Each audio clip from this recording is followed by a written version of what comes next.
all the way of University of Missouri, we have Nicholas Dietz.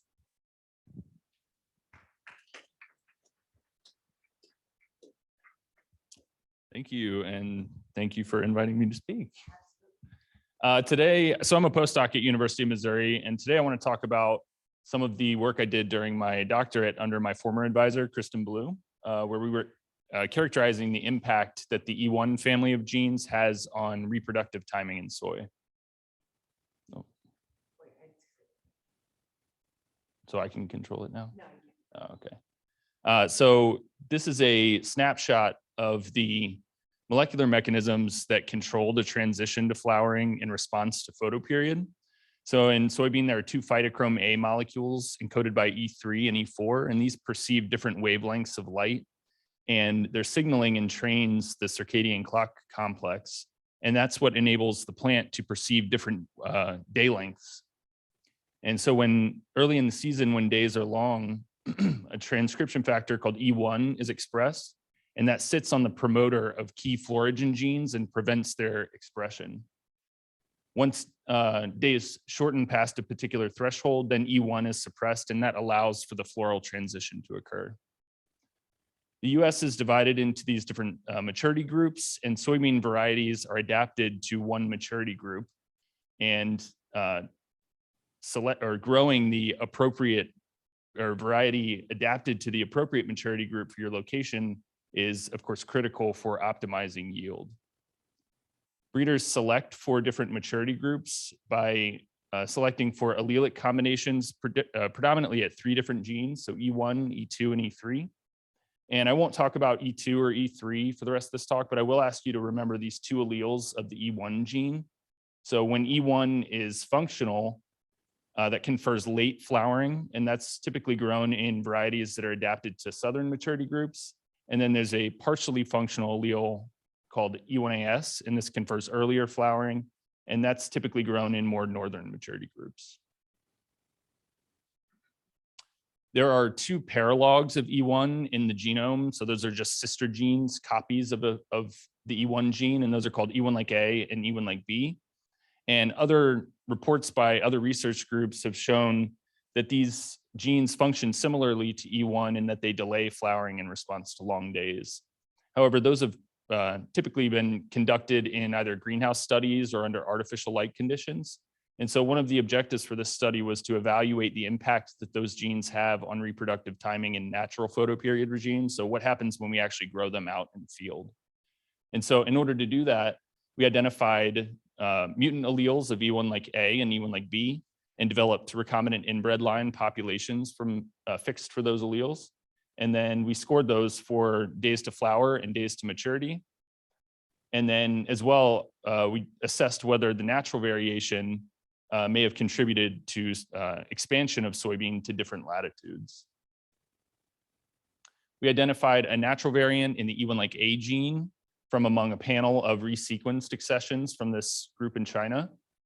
And that was a point mutation in the coding region of the E1 gene, E1 like A gene, resulting in a missense change, a lysine to glutamate substitution. And you can see that that occurred in a pretty conserved amino acid domain of that gene. However, this allele was present only in a handful of wild soybean accessions in that panel. And of course, we wanted to evaluate its effect in a cultivated background. So we developed a backcrossing scheme in order to introgress that allele into a glycine max. And ultimately what we ended up with was 2 recombinant inbred line populations. And I apologize, the text is pretty small there, but essentially we had 2 populations, both were fixed for the E1 like A mutation. And then one was in a functional E1 background and one population was in an E1AS background. We weren't able to identify any natural variation in the E1 like B gene. So instead we reached out to Dr. Bing Stacy at University of Missouri. She has a collection of fast neutron mutant lines. And from her collection, we identified one line that had a deletion of the entire E1 like B gene. And similarly, we developed 2 populations fixed for that deletion, one in a functional E1 background and one in an E1AS background. For all 4 of these real populations, as well as wild type controls containing functional alleles of both E1 like A and E1 like B, We grew 3 reps of each line in a randomized complete block design over the 2018 and 2019 growing seasons at our research farm in Columbia, Missouri. And I scored those plots for days to flower and days to maturity. So here you're looking at rill data for those rills in an E1AS background only, where the first 2 panels correspond to days to flower in each year, and the second 2 are days to maturity. And in each panel, the boxes are always in the same order. So the first box is always the E1 like A mutants. The second box is always the E1 like B mutants. And the third box is always the wild type controls. So for both years, we saw similar trends in that both the E1 like A and E1 like B mutants flowered similarly to one another. And both of those flowered significantly earlier than the wild type controls. We saw larger differences between genotype groups for days to maturity, where the E1 like A mutants were matured drastically earlier than wild type controls, and E1 like B was somewhat intermediate between the two. In a functional E1 background, for days to flower, we saw a similar trend for the E1 like A mutants in both years, which was that they flowered significantly earlier than the wild type controls. In 2018, for the E1 like B mutants, it appeared that the mutant lines actually flowered later than the wild type controls. However, in 2018, these plots were still in the F3 generation. And so many of the plots were still segregating. And so we really only had a few plots that had this particular genotype that we wanted. So ultimately, this just wasn't a very good data point for this year. And you can see in 2019, where more of those plots were now fixed for the genotype we wanted, that the E1 like B mutants seem to flower similarly to the wild type controls. In Colombia, we typically grow varieties containing the E1AS allele, and that's because those with functional E1 generally do not mature before the killing frost in the fall. And you can see that's exactly what happened in both years. So the wild type controls, as well as the E1 like B mutants, both were killed by the first frost before maturing. However, the E1 like A mutants were able to mature significantly earlier than the date of the first frost in both years.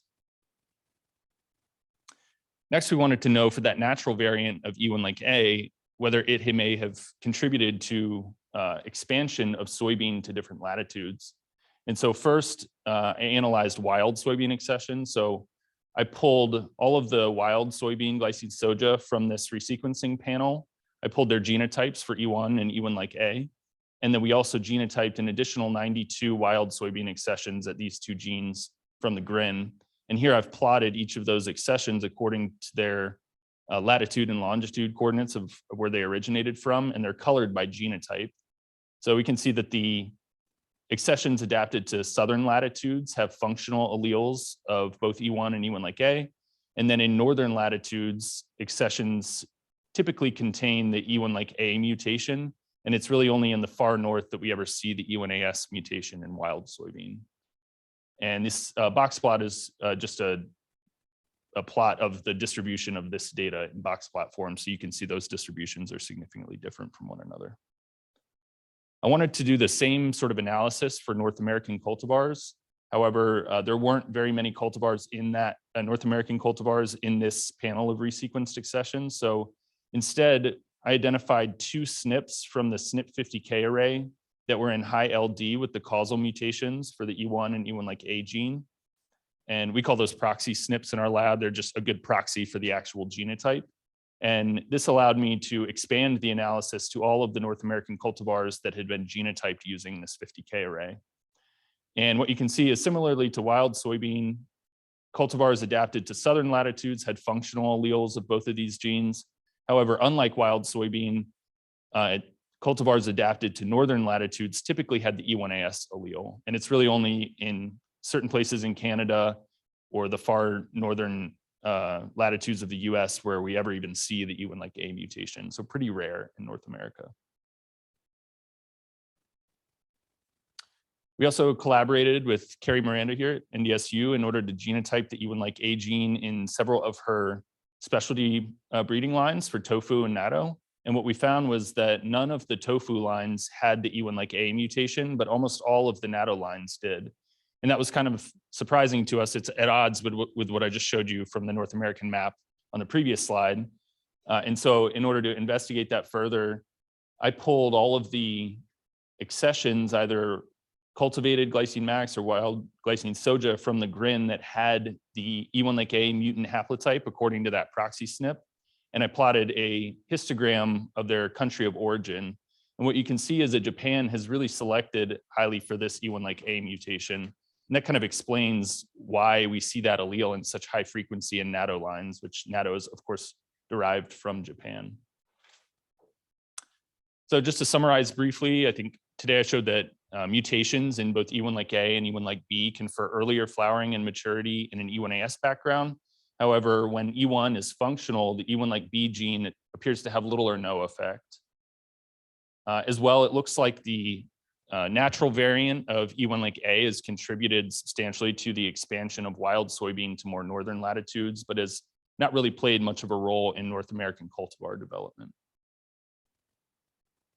And then lastly, I just want to thank everyone in our lab, especially my advisor, Kristen Blue, our former advisor, as well as our applied genomics team for all their work and our funding sources for making the research possible. And I thank you for your attention.